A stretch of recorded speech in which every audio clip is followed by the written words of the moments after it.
আলহামদুলিল্লাহ, আজকে পবিত্র জুমার দিন আমরা বেশি বেশি করে আল্লাহর কাছে দোয়া চাইব।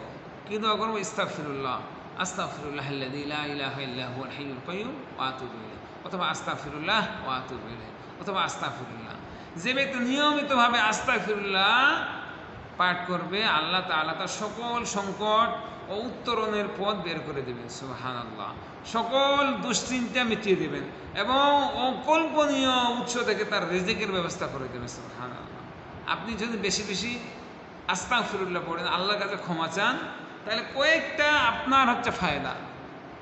এক নম্বর ফায়দা হচ্ছে আল্লাহ তাআলা আপনার সকল সংকট দূর করে দেবেন, আপনার উত্তরণের পথ বের করে দেবেন, আপনার সমস্ত দুশ্চিন্তা পেরেশানি দূর করে দেবেন। শুধু তাই না ভাই,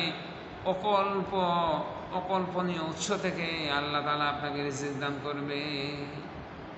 এমন জায়গা থেকে রিজিক আসবে আপনি বুঝতেই পারবেন না, এমন জায়গা থেকে খাবার আসবে, এমন জায়গা থেকে টাকা আসবে আপনি বুঝতে পারবেন না কোন জায়গা থেকে আসবে। আল্লাহ, তুমি আমাদের রিজিকের ব্যবস্থা করে দাও, আমাদের গুনাহগুলোকে মাফ করে দাও। সুবহানাকাল্লাহুম্মা ওয়া বিহামদিকা।